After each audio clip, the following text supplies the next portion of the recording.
भाई लोग, जय हिंद, गुड मॉर्निंग। आज बहुत खुशी हो रहा है कि आज आप लोग जुड़े हैं हमसे। और सबसे बड़ी बात है कि आज हमारे साथ हरियाणा, पंजाब, हिमाचल प्रदेश, उत्तर प्रदेश और बिहार के विभिन्न ज़िलों से लड़के जुड़ चुके हैं। इससे मुझे बहुत हर्ष है। और मैं बता दूं आप लोग को, आज जो सेट नंबर चलेगा वो सेट नंबर 5 चलेगा। सेट नंबर 5 इसी बुक से मैं करा रहा हूं। देखिए मेरे पास बुक है खान सर का NTPC का। इसमें टोटल 30 सेट चलेगा। उसके बाद हम CGL का सेट लाएंगे और उसके बाद अगर ग्रुप डी का आएगा तो ग्रुप डी का भी सेट लेकर के आएंगे, डेली लेकर के आएंगे। और आप लोग का दिल से आभार। आप लोग अगर अभी तक सब्सक्राइब नहीं किए तो सब्सक्राइब कर लीजिए और बेल आइकन को दबा दीजिएगा। इससे आने वाला नोटिफिकेशन आपको मिलता रहेगा। कहता है दूध के 2 डिब्बों में क्रमशः 25% पानी तथा 50% पानी है। देखिए दूध का 2 डब्बा है। दूध का क्या है, 2 डब्बा है, कंटेनर है। इसमें पानी 25% है, इसमें पानी 50% है। कहता है 12 लीटर दूध प्राप्त करने के लिए दोनों डिब्बों से कितना दूध निकाला जाना चाहिए ताकि इसमें पानी और दूध का अनुपात 3:5 हो जाए। देखिए दूध लेना है, ठीक है। कहता दोनों में से कितना मात्रा निकाला जाए ताकि क्या हो जाए, अनुपात हो जाए दूध पानी और दूध का 3:5। देखिए कहता है इसमें 25% पानी है। पानी कितना है, इसमें है 25%। तो दूध कितना बचा हमारा, तो दूध हमारा बच गया 75%। इसमें पानी कितना है, 50%। तो दूध भी क्या होगा, 50% होगा। अब दोनों के मिलाते हैं तो मिलाना किस अनुपात में है, 3:5 में मिलाना है। 3:5 में हमको मिला लेना है। तो 3:5 क्या है, पानी और दूध का रेशियो क्या है, 3:5। देखिए यहाँ से दूध का मात्रा लिए हैं, तो यहाँ भी दूध का मात्रा लेंगे। तो यहाँ से देखेंगे दूध कितना हो गया, मेरा दूध हो गया 5। देखिए 75% दूध क्या है, पूरा मिश्रण का 50% दूध है, पूरा मिश्रण का 75% दूध है। तो पूरा मिश्रण यहाँ भी लेंगे। तो पूरा मिश्रण कितना हो गया, 5 3 8। परसेंट में बदलेंगे तो 100 से गुना करेंगे, दिक्कत नहीं है। अब यहाँ से क्या करेंगे, 4 से काटेंगे, 4 दूनी 8, 4 से काटेंगे 25 चौके 100, 25 पचे 125/2 क्या हो जाएगा जी, 62.5% हमारा क्या हो जाएगा, मिश्रण में दूध हो जाएगा 62.5%। 62.5%। भैया ध्यान दीजिएगा, दूध है, दूध की मात्रा यहाँ भी। इसको घटाएंगे तो 62.5 में से 50 जाएगा तो 12.5 आएगा। यह भी घटा करके आएगा आपको 12.5। काटेंगे तो 1:1। इसका क्या मतलब हुआ, इसका मतलब हुआ कि पहला डब्बा से 1 यूनिट लेंगे तो दूसरा डब्बा से भी 1 यूनिट लेंगे। समझ रहे हैं ना आप, दोनों डब्बा से 1 यूनिट लेना है, ठीक है। अब देखिए कुल मिला के कितना यूनिट हो गया, दोनों मिला करके हो गया 2 यूनिट। अब 2 यूनिट ले लिए और लेना कितना है, 12 लीटर, दिख रहा है। 2 यूनिट लेना है और लेना कितना है, 12 लीटर, ठीक है। तो 1 यूनिट कितना लीटर हो गया, 6 लीटर। तो 1 यूनिट 6 लीटर और ये भी बचा 1 यूनिट कितना लेंगे, 6 लीटर। इसका मतलब क्या हुआ, 6 लीटर पहले बर्तन से लेना है और 6 लीटर दूसरे बर्तन से दूध लेना है। कुल मिला के हमारा दूध 12 लीटर हो जाएगा। Any problem. चलिए अगला प्रश्न पढ़ते हैं और देखते हैं, एकदम ईजी है। चलिए देखिए, कहता है एक वस्तु पर दी गई 15% की छूट दूसरी वस्तु पर दी गई 20% के छूट के बराबर है तो वस्तुओं का अंकित मूल्य पता लगाएं। आपके सामने 4 ऑप्शन होगा। देखिए ऑप्शन, चलिए देखिए, कहता है ये 2 वस्तु है। तो मान लेते हैं एक वस्तु A है। कहता है इस पर 15% का हम लोगों ने डिस्काउंट दिया, ठीक है। दूसरी वस्तु B है, इस पर हमने 20% का डिस्काउंट किया। और डिस्काउंट जो है दोनों क्या हो गया, बराबर हो गया। तो दोनों का कीमत पूछ रहा है। तो देखिए 100 से 100 कट गया, 5 से काटेंगे, नहीं काटते हैं, काट देते हैं। 5 तिया 15, 5 चौके 20। तो A B को नीचे लाएंगे तो A/B, ऊपर हो गया 4, नीचे हो गया 3। अब देखिए आपके सामने जो ऑप्शन है, ऑप्शन A देखिएगा, एक है 80 रुपया, दूसरा है 60 रुपया। ऑप्शन B जो होगा 60 होगा और 40 होगा। ऑप्शन C जो है 40 है, 20 है। ऑप्शन D जो है वो है 70 50। देखिए भैया, सबसे पहले तो इसका एग्जैक्ट वैल्यू में निकाल नहीं सकते हैं, फिर भी एग्जैक्ट वैल्यू इसका उत्तर दे रखा है। तो कैसे करेंगे, देखिए कर सकते हैं। देखिए A का कीमत अगर 4 है तो B का कीमत कितना होगा, 3, यानी 4:3 में। तो इसका भी अनुपात ले लीजिए, जिसमें अनुपात 4:3 आ जाएगा वही हमारा उत्तर होगा। इसको जब अनुपातिक रूप से लेंगे तो 20 चौके 80। देखिए जब अनुपात इसका निकालेंगे तो क्या हो जाएगा जी, देखिए 20 चौके 80, 20 तिया 60, 4:3 आ रहा है तो सही हो गया। दूसरा को लेंगे इसको काटेंगे तो 20 तिया 60, 20 दूना 40, 4:2 नहीं है तो नहीं होगा। इसको भी लेंगे तो 2:1 आएगा, ये भी नहीं होगा। इसको लेंगे तो 7:5 आएगा, ये भी हमारा नहीं होगा। उत्तर कौन सा हो गया? उत्तर संख्या 1 हो गया। कोई प्रॉब्लम नहीं होना चाहिए। चलिए 2 प्रश्न लेते हैं, 43 और 44। 43 नंबर भी आसान है, 44 नंबर भी आसान है, इसको खुद कर लीजिएगा। चलिए 43 को हम कर लेते हैं, 44 आपको खुद करके कमेंट बॉक्स में आंसर देना है, ठीक है। तो इसको कैसे करेंगे? सबसे पहले 1.8 है तो इसको 18 लिखेंगे। इसको लिखेंगे, क्या लिखेंगे? यहाँ से पॉइंट हटाएंगे तो यहाँ 1 0 बैठ जाएगा, हटा दिए तो यहाँ से 1 0 बढ़ जाएगा, तो इसको लिखेंगे 12 × 1000। कोई दिक्कत नहीं है। इसको काटेंगे तो 6 तिया 18, 6 दूनी 12, कोई दिक्कत नहीं। अब 3/2 को भागा देंगे तो क्या हो जाएगा जी? इसको भाग दे देंगे तो क्या हो जाएगा? हो जाएगा 1.5/1000, ठीक है। अब देखिए क्या करना है, 3 अंक के बाद क्या हो जाएगा? दशमलव होगा, तो इसके बाद 3 अंक लेंगे तो 1 5, 1 अंक हो गया, 2 अंक हो गया, 3 अंक हो गया, दशमलव दे देंगे, पॉइंट दे देंगे, ये 0 हो गया। ये हमारा उत्तर हो जाएगा। इसको बना करके आंसर देंगे कमेंट में। कमेंट में इसका उत्तर दीजिए, हम वेट करते हैं आपका कमेंट का। प्रश्न संख्या 45 46 एक बार में देखते हैं। कहता है ऋषि ने किसी परीक्षा में कुल 75 में से 66 अंक प्राप्त किया, तो उसके द्वारा प्राप्त अंकों का प्रतिशत क्या है? देखिए कितना अंक प्राप्त किया? 66 अंक। कितना में? 75 में। तो 100 में कितना?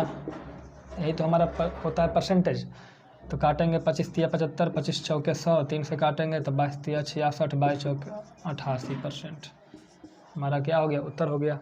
अगला जो है 46 नंबर, कहता है इरिन ने मास्क की बिक्री 308 रुपये में की, जिससे उसे 12% की हानि हुई।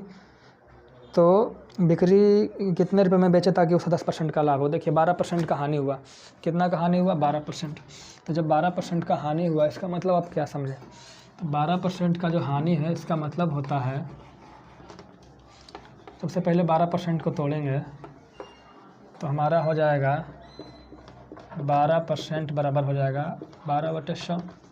इसको काटेंगे 4 से तो 4 तिया 12, 25 चौका 100। इसका मतलब क्या हुआ? इसका मतलब हुआ 12% बराबर 3/25। कोई दिक्कत नहीं। अब देखिए कहता है कि 12% का हानि हुआ। कितना हुआ? 12% का हानि हुआ। तो मान लेते हैं क्रय मूल्य 25 रुपया है, तो 25 का 12% कितना हानि हुआ? 3 का हानि हुआ। तो इसको बेचा कितना में? तो 25 रुपया का चीज़ 3 रुपया हानि लेके बेचेगा, तो बेचेगा कितना में? 22 रुपया में। कोई दिक्कत नहीं। तो हमारा जो 22 यूनिट आया, क्वेश्चन में किसके बराबर कह रहा है? 308 के बराबर। तो 1 यूनिट किसके बराबर होगा? तो भागा देंगे 22 से कम 22, यहाँ 8 8, 22 चौक 88, 14 यूनिट के बराबर। अब इसका पहले क्रय मूल्य निकाल लीजिए। क्रय मूल्य कितना है? 25 यूनिट है। तो 1 यूनिट 14, तो 25 यूनिट कितना हो जाएगा? तो 14 गुना क्या हो जाएगा जी? 14 गुना 25।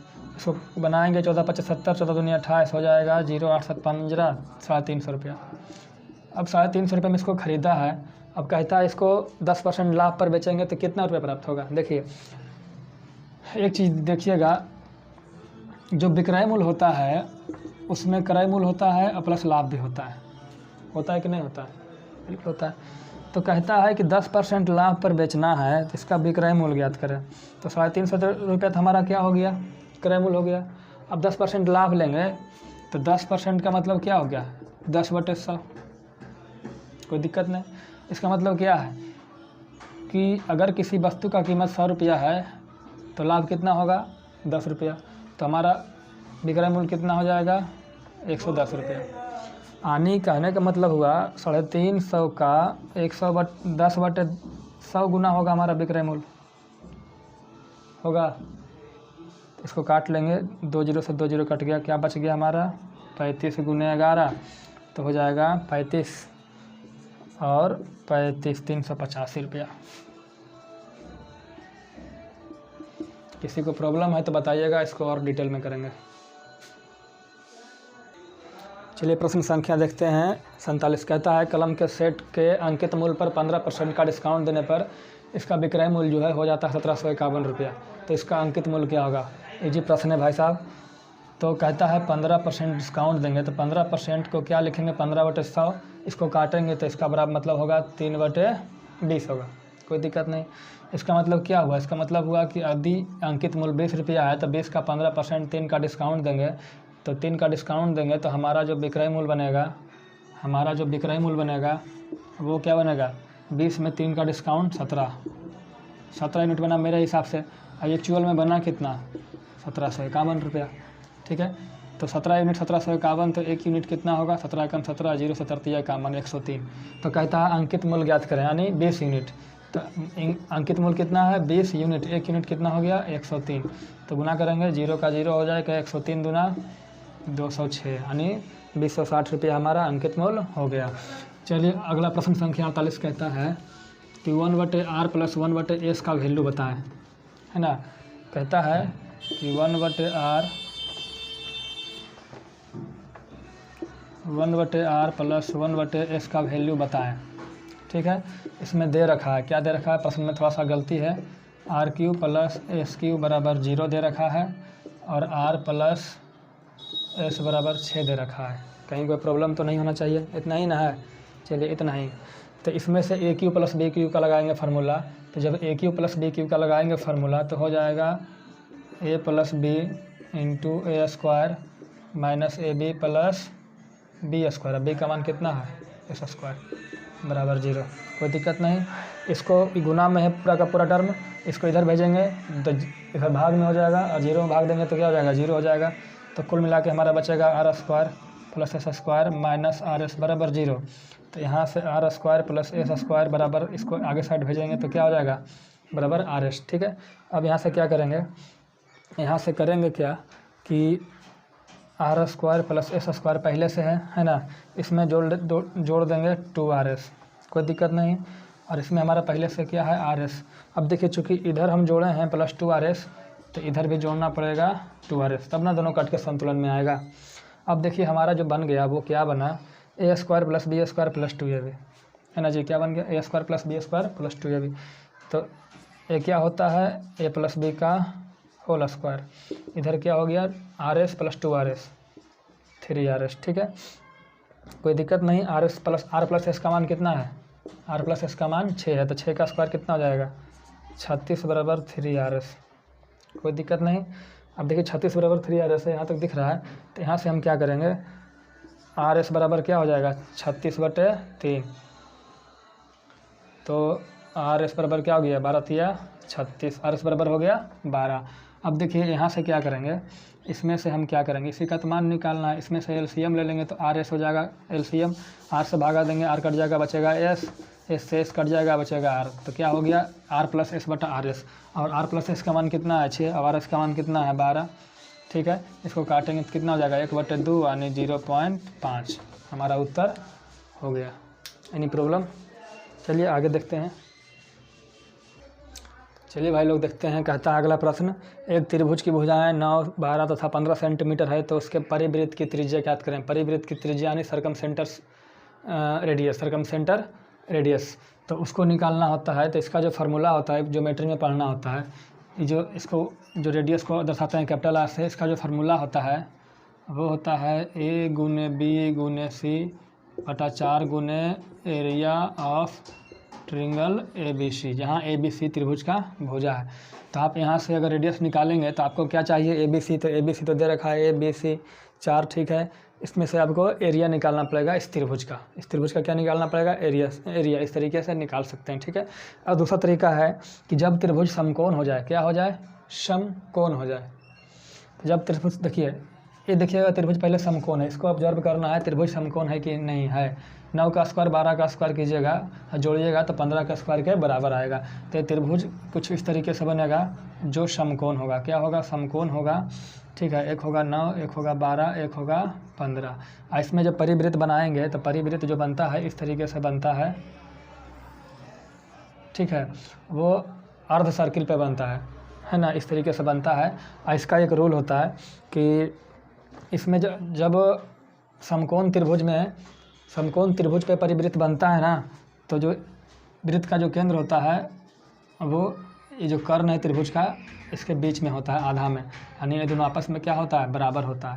तब बताइए पूरा 15 है तो ये हमारा कितना होगा, 7.5। ये हमारा कितना होगा, 7.5। और यही तो हमारा रेडियस है। देखिए तो यही हमारा क्या है, रेडियस है। तो यहाँ से रेडियस बराबर क्या हो जाएगा, 7.5। या फिर यहाँ से फार्मूला हो सकता है समकोण त्रिभुज में, इसको बोल सकते हैं समकोण त्रिभुज में जो फार्मूला होता है रेडियस का परिवृत्त त्रिज्या का, वो होता है कर्ण बटे 2। कर्ण का मान 15/2 क्या लेंगे, 7.5। या फिर और अगर समकोण त्रिभुज नहीं होता तो फिर इसका प्रयोग करते, क्या करते, सबसे पहले उसका एरिया निकालते हीरो के सूत्र से और इसमें पुट कर लेते, मान आ जाता। आप इसको इसमें भी कर सकते हैं, थोड़ा डिटेल होगा लेकिन आ जाएगा। चलिए ठीक है, ये फार्मूला केवल समकोण के लिए है, ये फार्मूला सभी त्रिभुज के लिए, कोई भी त्रिभुज हो। चलिए भाई लोग, दो प्रश्न एक बार लेते हैं। 50 से 51 कहता है sin 60 + 2/√3 का मान बताइए। तो sin 60 का वैल्यू जानते हैं क्या होता है, √3/2 और पहले से है 2/√3। इसको जोड़ना है, सबसे पहले एलसीएम लेंगे तो 2√3 हो जाएगा, 2 से भगा देंगे √3 बचेगा, √3 × √3 3 बचेगा, √3 से भगा देंगे कट जाएगा, 2 × 2 4 हो जाएगा। तो क्या बच गया, 7/2√3 हमारा उत्तर हो गया। अगला प्रश्न कहता है एक व्यक्ति एक वस्तु को 960 रुपये में बेचता है, 4% की हानि सहता है। तो सबसे पहले हम देखेंगे 4% का मतलब क्या होता है, तो 4/100 मतलब 1/25। इसका मतलब क्या हुआ कि यदि वस्तु का क्रय मूल्य 4 रुपया है, 25 रुपया है, तो 25 का 4% एक का क्या हो जाएगा, हानि हो जाएगा। तो वस्तु को बेचेगा कितना में, तो वस्तु को बेचेगा 25 में, एक का हानि बेच दिया 24 रुपया में। कितना बेच दिया, 24 यूनिट में। अब बेचा कितना में, 960 में। तो 1 यूनिट कितना हो जाएगा, तो 1 यूनिट हमारा हो जाएगा 24 चौक 96, 4 से 0 40। तो कहता है इसका क्रय मूल्य ज्ञात करें। क्रय मूल्य कितना है, 25 यूनिट। तो 1 यूनिट 40, तो 25 यूनिट कितना होगा, 25 × 40 होगा। गुना कर लेंगे 25 चौका 100 और 1 0 बाद में क्या हो जाएगा, 1000 रुपये हमारा कॉस्ट प्राइस हो जाएगा। चलिए आगे देखते हैं इसका। अगला प्रश्न संख्या 52 कहता है किसी गांव में स्त्रियों की संख्या पुरुषों की संख्या का 90% है। कहता है स्त्रियों की संख्या जो है वो पुरुषों की संख्या का 90% है। तो 90% का मतलब क्या हुआ, 9/10। तो कहता है जो स्त्रियों की संख्या पुरुषों की संख्या का, तो यहाँ से हमको समझ में आया जो स्त्री महिलाओं की संख्या है पुरुषों की संख्या पे डिपेंड करता है। तो मान लेते हैं पुरुषों की संख्या 10 है, तो महिलाओं की संख्या क्या होगा, 10 का 90% कितना होगा, इसको लिखते हैं फीमेल 9। तो गांव में 10 पुरुष है 9 महिलाएं हैं। तो प्रश्न पूछता है, क्या पूछता है जी, तो पुरुषों की संख्या स्त्रियों की संख्या का कितना प्रतिशत है। तो पुरुषों की संख्या कितना है 10, महिलाओं की संख्या का, तो जिसके ऊपर से निकालना उसको नीचे लिखेंगे और गुने 100 करेंगे। तो हमारा आ जाएगा गुना करके 1000/9। इसको जब आप करेंगे तो 9 एकम 9, 1 0 9 एकम 9, 1 0 9 एकम 9, 111 पॉइंट ऐसे ही एक आएगा। तो इस तरीके से हम लोग बोल सकते हैं 111% है। यानी प्रॉब्लम, हल्का सा भी प्रॉब्लम हो, डाउट हो, समझ में नहीं आए तो आप हमें बताइए, हम करेंगे सॉल्यूशन। ओके चलिए 53 नंबर कहता है जॉन एक धनराशि 10% वार्षिक साधारण ब्याज पर निवेश किया, 4 वर्षों में वह ब्याज सहित 770 रुपया हो जाता है।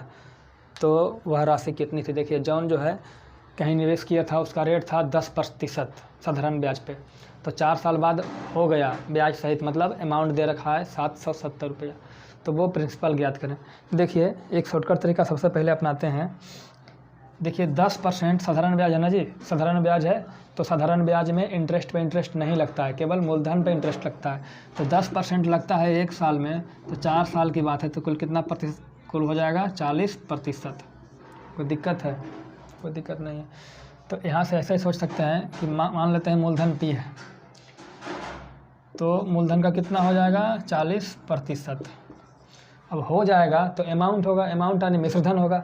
तो मिश्रधन में मूलधन भी होगा और ब्याज भी होगा। ये हमारा मूलधन है, ब्याज है, बराबर क्या होता है मिश्रधन। मिश्रधन दे कितना रखा है 770, कोई दिक्कत नहीं।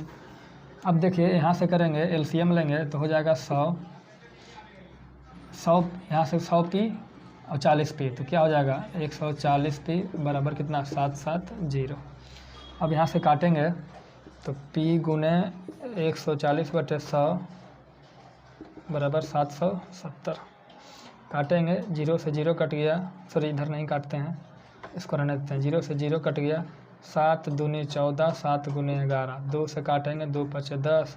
तो p बराबर कितना हो गया यहाँ 50 है तो 11 पचे 55, 550 रुपया। चलिए इससे भी शॉर्टकट देखते हैं। तो हमको समझना होगा, थोड़ा सा दिमाग से सोचना होगा। कैसे सोचेंगे, देखिए हम इसमें से सोचेंगे कि मान लेते हैं मूलधन क्या है, P है। मूलधन क्या है, P है। अब बताइए भैया 40% तो इसका इंटरेस्ट हो गया था, 10% प्रति वर्ष के हिसाब से 4 वर्ष में 40% तो हमारा इंटरेस्ट हो गया है ना। अब 40% इंटरेस्ट हुआ तो 40% का मतलब क्या हुआ, तो 40% का मतलब हुआ 40/100। इसका मतलब क्या हुआ कि जब प्रिंसिपल हमारा 100 होगा तो 40 रुपये क्या हो जाएगा, इंटरेस्ट हो जाएगा। तो कुल अमाउंट कितना हो जाएगा, मिश्रधन, तो 100 + 40 140 हो जाएगा। तो जो मिश्रधन होगा वो मूलधन का 140/100 गुना हो जाएगा। ऐसा होता है। और हो कितना जाता है, 770। ठीक है, अब क्या करेंगे, इसको काट देंगे। 1 0 से 1 0 काट दो, 7 दूनी 14, 7 से 11 बार में कट जाएगा। 2 से काट दो इसको 50 बार में, तो प्रिंसिपल बराबर हो जाएगा 11 × 50 = 550 रुपया। चलिए अगला लेते हैं। चलिए देखिए प्रश्न संख्या 54 कहता है 6400 रुपया 2 वर्षों का 7.5% प्रति वर्ष की चक्रवृद्धि ब्याज। तो इसका ब्याज कितना होगा, चक्रवृद्धि ब्याज। देखिए रेट कितना दे रखा है, 7.5%। देखिए रेट पे सब ख्याल इसमें होता है। रेट जो है 7.5% है। 7.5% को क्या लिखेंगे, 15/2%। 15/2। अब जब हटाएंगे प्रतिशत तो 1/100 से गुना करेंगे, कोई दिक्कत नहीं है। अब इसमें क्या करेंगे, काटेंगे 5 × 15, 5 से 20 बचे 100, तो क्या बना 3/40। टाइम कितना दे रखा है, 2 साल। तो इससे समझ में आया कि कोई अगर मूलधन 40 है तो अगले साल क्या हो जाएगा, इसका 7.5% 3 रुपया बढ़ जाएगा तो कितना हो जाएगा, 43 रुपया। फिर 40 रुपया है तो 43 हो जाएगा। 2 ही बार, क्यों, क्योंकि 2 साल की बात है। ये हमारा मूलधन, ये हमारा मिश्रधन। तो मूलधन हो जाएगा 1600, अब मिश्रधन कितना हो जाएगा, गुना कर लेंगे तो 3 × 9, 4 × 12, 3 × 4 = 12, 4 × 16 = 17, 9 4 8 1 1849 रुपया हमारा क्या हो गया, मिश्रधन हो गया। अब मूलधन 1600 रुपया है तो मिश्रधन कितना हो गया, 1849 रुपया। तो यहाँ से इंटरेस्ट कितना हुआ हमारा, तो हमारा इंटरेस्ट हो जाएगा 1600, 200, 1800, 249 रुपया। कोई दिक्कत नहीं। अब मूलधन दे कितना रखा है, 6400। तो 1600 जिसको हम बता रहे थे उसी को 6400 बता रहा है, यानी मेरे हिसाब से 4 गुना और होगा। तो जब इसका 4 गुना यहाँ दे रखा है तो इसका भी 4 गुना करेंगे। तो 4 गुना करेंगे तो 9 चौक 36 और 4 चौक 96 और 3 99, 996 रुपया हमारा चक्रवृद्धि ब्याज बन गया। चलिए आगे देखते हैं। चलिए भाई लोग अगला देखिए जो प्रश्न है फिगर से रिलेटेड है। फिगर दिख रहा होगा आपको, फिगर ध्यान से देखिएगा, हम बोल देते हैं। कहता है पहला प्रश्न 55 नंबर, उन कामगारों की संख्या कितनी है जिनका दैनिक भुगतान 20 रुपया है। देखिए एक तरफ जो होगा आपका वो दैनिक भुगतान होगा कि डेली कितना कमाता है, एक तरफ मजदूरों की संख्या होगा। ठीक है, तो कहता है कि उन कामगारों की संख्या बताएं जिनका दैनिक भुगतान 20 रुपया है। मतलब 20 रुपया जिनका डेली का इनकम है उनकी संख्या बताएं। तो 20 के देखिए जो यहाँ पर रेट दे रखा है ना, वो मतलब दैनिक भुगतान दे रखा है 20 के सामने देखिएगा तो मजदूरों की संख्या 20 वाला मैच करेगा। तो इसका उत्तर क्या होगा, 20। तो 55 का उत्तर हो गया 20, ऑप्शन 3। 56 कहता है 9 कामगारों वाले समूह को दिया गया दैनिक भुगतान कुल कितने रुपया है। देखिए 9 समूह वाले लोग, तो 9 समूह वाले लोग हैं ना जी। देखिए 9 समूह वाले लोग हैं, सॉरी 9 लोगों वाले समूह है, एक लोग को कितना मिल रहा है। तो यहाँ से देखिएगा तो 35 के सामने एक ख़त्म होता है, यानी एक आदमी को मिल रहा है 35। तो 9 लोगों को कुल मिला के कितना मिलता है डेली का, तो इसको गुना कर लेंगे तो 5 × 45, यहाँ नहीं लिखेंगे, 5 × 45 के 5 बाकी 4 और 27 4 31, 315 रुपया। जो 9 लोग वाला ग्रुप है उसको डेली का 315 रुपया इनकम हो रहा है, मिल रहा है। ठीक है, भत्ता मिल रहा है। चलिए आगे देखते हैं। आगे कहता है कि 2 संख्याओं का LCM HCF, LCM 520 है, HCF 4 है, तो उनमें से एक संख्या 52 है, दूसरी संख्या क्या होगा। तो हम जानते हैं, आप भी नहीं जानते हैं तो जानिए कि जो LCM HCF होता है उनका गुणनफल होता है वो दोनों संख्याओं का नंबर 1 और नंबर 2 के गुणनफल का बराबर होता है। LCM HCF का जो गुणनफल होता है नंबर 1 नंबर 2 के गुणनफल का बराबर होता है। कोई दिक्कत नहीं। LCM 520 दे रखा है, HCF 4 दे रखा है, कोई दिक्कत नहीं, इतना ही ना है। हाँ, और पहली संख्या 52 है तो दूसरी संख्या पूछ रहा है N2, कोई दिक्कत नहीं। यहाँ से काटेंगे 52 से, तो 52 रहेंगे 520, तो यहाँ से हमारा N2 बराबर हुआ 10 चौके 40, कोई दिक्कत नहीं है। अगला प्रश्न जो है थोड़ा सा दिमाग से चलिएगा तो बन जाएगा। वैसे आसान है। अगला 2 प्रश्न बहुत ही आसान है। कहता है कि 0.42 गुने 100 के पावर के 100 के पावर के बराबर 42 है। तो आप हमें के का वैल्यू बताओ। तो हम क्या करेंगे ना, क्या करेंगे, सबसे पहले इसको लिखेंगे 42/100, दशमलव हटाएंगे, गुने 100 के पावर के बराबर 42। 42 से 42 कट जाएगा, यहाँ क्या बचेगा 1। इस 100 को इधर भेजेंगे तो 100 के पावर के बराबर 100 गुने 1 क्या हो जाएगा 100 हो जाएगा। अब देखिए 100 के पावर कुछ नहीं तो पावर 1 लिखेंगे, तो 100 आधार में है तो बेस बराबर होगा, तो के बराबर क्या हो गया 1 हो गया। अगला जो प्रश्न है कहता है √64 माइनस √36। अब इसमें कम बताना है भाई साहब, क्या बताना है। 64 का वर्गमूल 8 माइनस 36 का वर्गमूल 6 बराबर 2, बताना क्या है इसमें। चलिए देखिए प्रश्न नंबर 62 कहता है 60 है कि 8 घंटे प्रतिदिन काम करते हुए अनु एक पुस्तक को 18 दिनों में तैयार कर सकती है। तो यदि वह 12 दिनों में इस किताब को तैयार करना चाहे तो प्रतिदिन कितने घंटे काम करना होगा। देखिए अनु जो है 8 घंटे डेली काम करती है, अब 12 दिनों में तैयार करती है। कितना दिनों में तैयार करती है 18 दिनों में तैयार करती है। अब इसी को 12 दिन में तैयार करना है तो कितना टाइम लग जाएगा, बस यही तो हमारा हो गया। अब इसको क्या करेंगे, भागा दे देंगे, तो 6 तिया 18, 6 दूनी 12, 2 से काटेंगे 2 चौके 8, तो 4 तिया 12, 12 घंटा काम करना होगा। इसको कितना काम करना होगा 12 घंटा। ये तो हो गया शॉर्टकट। या फिर इसका ऐसा ही बनाते हैं, क्या करते हैं इसको लिख लेते हैं। आपको बता चुके हैं पिछले सेट में कि M1 D1 बटा W1 बराबर M2 D2 बटा W2, बस वही चीज़ है। कहता है क्या कहता है, देखिए कहता है कितना आदमी 8 घंटे, तो समय कितना हो गया 8 घंटे। इसी में H1 भी होता है, M1 H1 D1, H1 छोड़ते हैं तो M1 की तो बात नहीं है, आदमी का संख्या की बात नहीं है, तो यहाँ M1 नहीं H1 कर सकते हैं, यहाँ H2 कर सकते हैं आवर्स। तो 8 घंटे काम करती है, 18 घंटे में काम निपट जाता है। और काम होता कितना है, एक काम। उसी काम को क्या बोलता है जी, कितना दिन में करना है, 12 दिन में पूरा करना है, तो कितना दिन डेली काम होगा। तो H2 ले लेंगे, काम तो वही है सेम टू सेम, तो वही चीज़ तो हो गया। काट देंगे 6 तिया 18, 6 दूनी 12, 2 से काटेंगे 2 चौके 8, तो यहाँ से हमारा हो गया H2 बराबर 4 तिया 12 घंटे डेली काम करेगी। अगला कहता है एक गांव है, एक एम नाम का गांव है, उसमें अनाज का भंडार 21 दिन चलता है। वहीं गांव बी में अनाज का भंडार जो है 28 दिन चलता है। कहता है यदि दोनों गाँव को वही अनाज दे दिया जाए मिला करके तो अब कितने दिन चलेगा। देखिए 2 गाँव है, एक है ए, यहाँ पर चलता है 21 दिन, ठीक है। दूसरा गांव है बी, यहाँ चलता है 28 दिन। यहाँ कुछ अनाज है, तो हम मान लेते हैं कुछ अनाज होगा। यहाँ पे क्या मान लेते हैं, कुछ अनाज होगा। तो मान लेते हैं 21 28 का एलसीएम लेते हैं तो हो जाएगा 84। तो मान लेते हैं 84 किलो चावल है या 84 किलो अनाज है, 84 किलो क्विंटल कुछ भी मान लीजिए। तो 84 किलो चावल है, 21 दिन चलता है, तो डेली कितना खाता है 4 किलो। 84 किलो चावल है, 28 दिन चलता है, डेली कितना खाता है 3 किलो। 28 तिया 84। अब कहता है भाई साहब कि दोनों गांव वाला को 84 किलो में दे दीजिए, दोनों गांव वाला को, तो कितना खाएगा, ये 4 खाएगा, ये 3 खाएगा, ये 4 3 7 हो जाएगा, 7 हो जाएगा ना जी, क्या हो जाएगा 4 3 7 हो जाएगा। तो हमारा चलेगा 7 से काट देंगे 12 दिन चलेगा, ठीक है। चलिए आगे देखते हैं। चलिए 2 प्रश्नों को एक बार देखते हैं। प्रश्न संख्या 62-63 कहता है 500 फीट लंबा एक रेलगाड़ी है, 700 फीट लंबा एक प्लेटफॉर्म है, उसको पार करने में 10 सेकंड का समय लेता है, तो रेलगाड़ी का चाल बताओ, है ना जी। देखिए 500 मीटर तो खुद ट्रेन लंबा है और 700 मीटर प्लेटफॉर्म लंबा है, तो उसको पार करने में ट्रेन खुद की लंबाई को भी तय करेगा और प्लेटफॉर्म की भी लंबाई को तय करेगा। तो कुल मिला के उसको जो दूरी तय करना पड़ेगा 500 + 700 कितना हो गया 1200 फीट का दूरी तय करना पड़ेगा, है ना जी। और दूरी बराबर क्या होता है, चाल गुने समय। चाल तो पता नहीं है तो चाल को मान लेते हैं s, और गुने समय कितने सेकंड में पार करती है 10 सेकंड में। कोई दिक्कत नहीं, 0 से 0 कट जाएगा, तो हमारा s बराबर क्या हो गया 120। अब स्पीड है तो स्पीड क्या होता है किलोमीटर प्रति घंटा में, मीटर प्रति सेकंड में, लेकिन चूंकि यहाँ ना किलोमीटर है ना मीटर है, क्या है फीट है, तो यहाँ क्या लिखेंगे 120 फीट प्रति सेकंड। टाइम के लिए सेकंड था, ठीक है।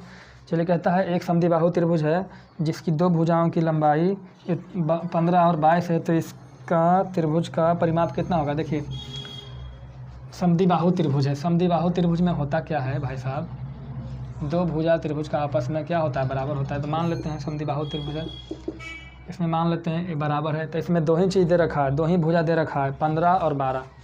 तो 15 और 12 दे रखा है, तो इसका मतलब क्या हुआ, सॉरी 22। इसका मतलब क्या हुआ, अगर हम इसको 15 मानेंगे तो ये भी 15 होगा, ये 22 होगा। तो इसका जो परिमाप होगा वो कितना होगा, तो 15 दूना 30 और 22 52 होगा।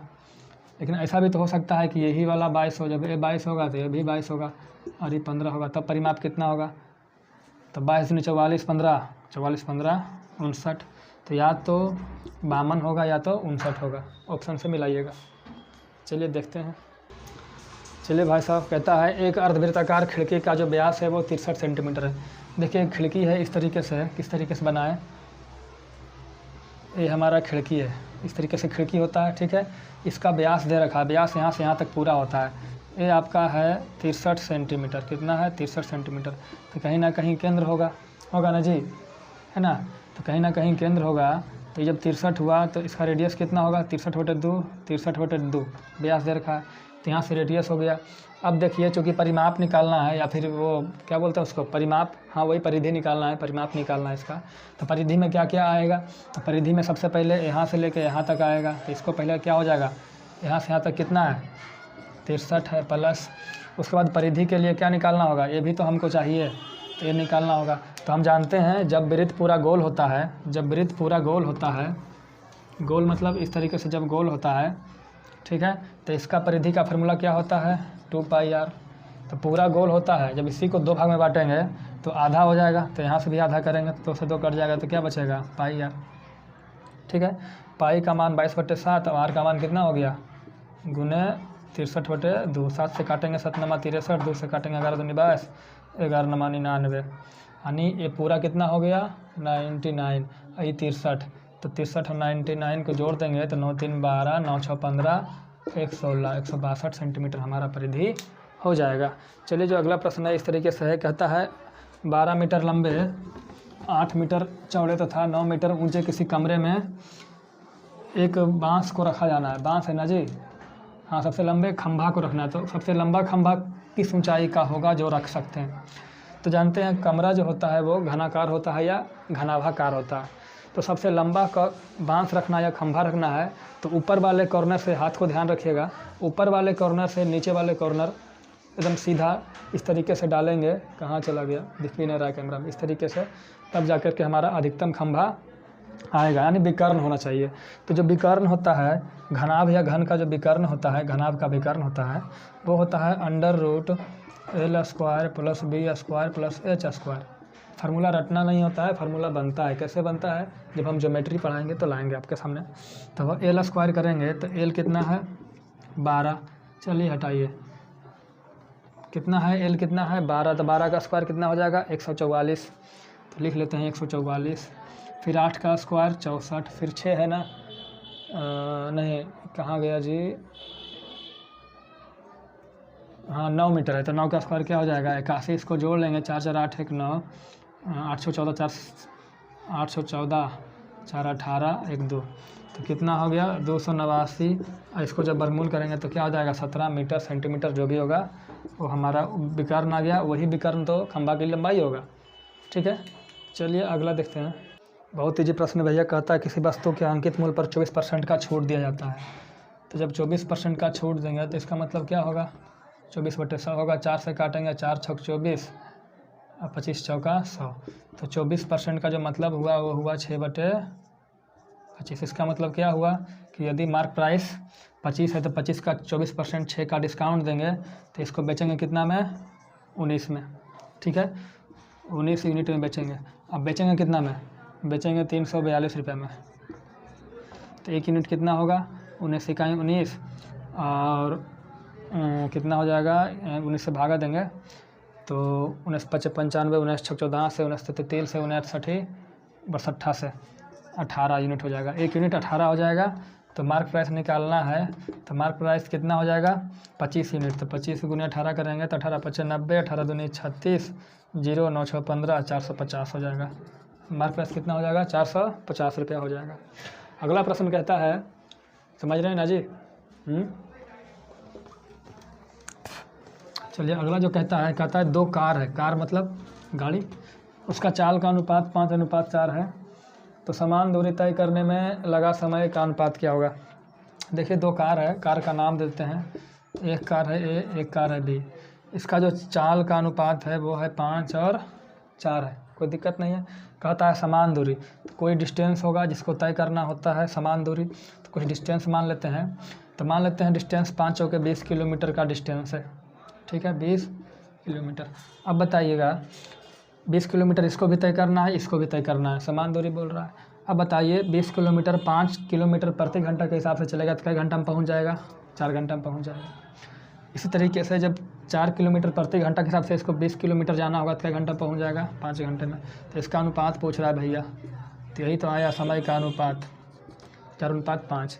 देखिए मोटा मोटी एक फार्मूला इस तरीके से बनता है कि जब समान दूरी तय करना हो तो जो देखिए अगर समान दूरी हो ना, देखिए फार्मूला होता है समान डिस्टेंस के लिए, ठीक है, जो चाल का अनुपात होता है, मान लेते हैं चाल का अनुपात x/y है, तो जो समय का अनुपात होता है वो होता है y/x, बस और कुछ नहीं होता है। चलिए आगे देखते हैं। अगला प्रश्न संख्या 68 हम बताते हैं आपको, डिटेल में बताएंगे, शॉर्ट भी बताएंगे। पहले क्या बताते हैं, चलिए पहले बताते हैं डिटेल, ठीक है, पहले बताते हैं डिटेल बताते हैं। कहता है 20 प्रेक्षण है x1 x2 करके, उसका जो औसत है वो 22 है। तो x1 है x2 है, इस तरीके से लेकर के x20 तक है। इसका औसत, तो औसत मतलब 20 से भागा देंगे, कितना है 22 है। तो यहाँ से हम लोग x1 + x2 dot dot dot plus x20 तक का मान क्या होगा, 20 गुने 22, 20/22 होगा, कोई दिक्कत नहीं है। अब कहता है नहीं क्या करना है ना, ये जो x1 है ना उसको ऐसे लिखो x1 - 101, ठीक है। दूसरा जो x2 है इसको लिखो x2 - 101, इसी तरीके से सबको लिखो, और लास्ट वाला होगा x20 - 101, ठीक है। अब इसको औसत निकालो, अभी भी देखिए संख्या 20 ही है, 1 2 3 सॉरी 20, संख्या कितना है 20 ही है, 20 ही रखना। तो अब देखिए औसत क्या करना पड़ेगा, तो इसमें से करना होगा 20 से भागा देंगे। अब यही कह रहा है नया औसत इसका बताओ क्या होगा भैया। तो हम जानते हैं, देखिए क्या करना है, x1 x2, देखिए इसको पहले प्लस कर लेंगे चूँकि जोड़ना होता है। तो x1 + x2 इस तरीके से x20 तक जुड़ेगा, मतलब x1 + x2 dot dot dot plus x20 तक चलेगा। अरे भैया नहीं समझ में आ रहा है, x1 + x2 dot dot dot plus x20 तक समझ में हो जाएगा। और -101 कई बार 20 बार, तो इसको क्या लिखेंगे -101 गुने 20 बटे क्या होगा 20, कोई दिक्कत नहीं। अब x1 से लेकर के x20 तक का मान देखिए क्या है 20/22, क्या है 20/22, इसका मान क्या हो गया 101 गुने 20 बटे 20। यहाँ पे 20 यहाँ पे 20 लेंगे कॉमन, 20 लेंगे कॉमन, तो क्या बनेगा हमारा 22 - 101 बटे कितना हो गया 20। 20 से 20 कट जाएगा तो हमारा औसत क्या हो गया 22 - 101, दिख रहा है जी, चलिए दिख रहा है, कोई प्रॉब्लम, ये तो था डिटेल। अब भैया शॉर्टकट समझिएगा इसका। अब बताइएगा, जिससे कहता है कि x1 से लेके x20 तक का जो औसत है वो 22 है, क्या है 22 है। सबका औसत क्या था जी 22 था। अब देखिए 101 जो है सब में घट रहा है, अगर 1-2 गो में घटता बाकी में नहीं घटता तो उसका औसत बदल जाता, लेकिन कहता है कि सब में 101 घटा दीजिए। देखिए क्वेश्चन को, तो सब में 101 को घटाइएगा तो औसत में भी 101 घट जाएगा, बस सिंपल है। आप अगर औसत को डिटेल में पढ़ते हैं पर्सनली तो आपको यही समझ में आएगा वहाँ से। चलिए ठीक है। कहता है 27 संख्याओं का औसत 60 है, 27 संख्याओं का औसत 60 है। कहता है इसमें से 28 को बदल के 82 कर दिया जाए, 28 को बदल के 82 कर दिए। देखिए इसमें जो शामिल है आपका वो 28 है शामिल। कहता नहीं भैया आप इसको ना 82 बना दो, 28 से बना दो 82।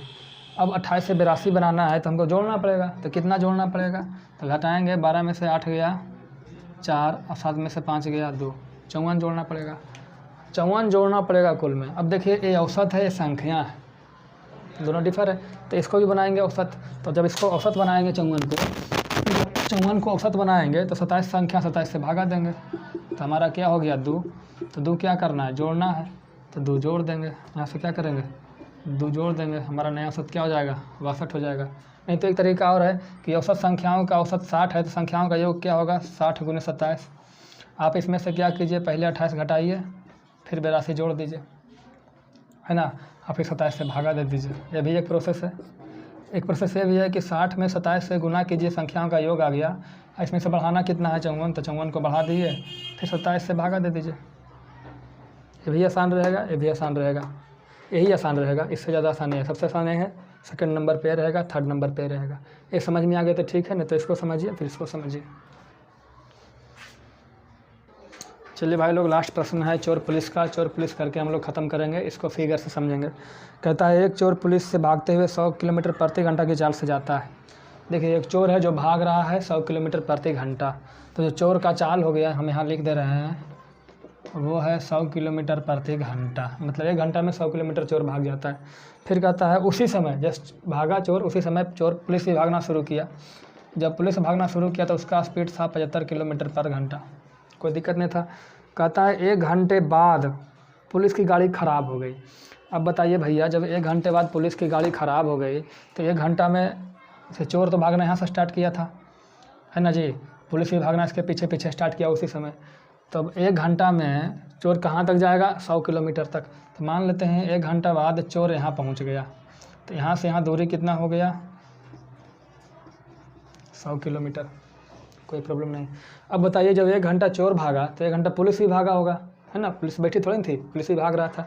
तो पुलिस 1 घंटा में कितना भागेगा, 75 किलोमीटर। तो यहाँ पूरा 100 है, तो इसको मान लेते हैं यहाँ तक पहुँचा होगा पुलिस, तो ये हमारा कितना है 75 किलोमीटर। यहाँ देखिए चोर है, यहाँ हमारा पुलिस है।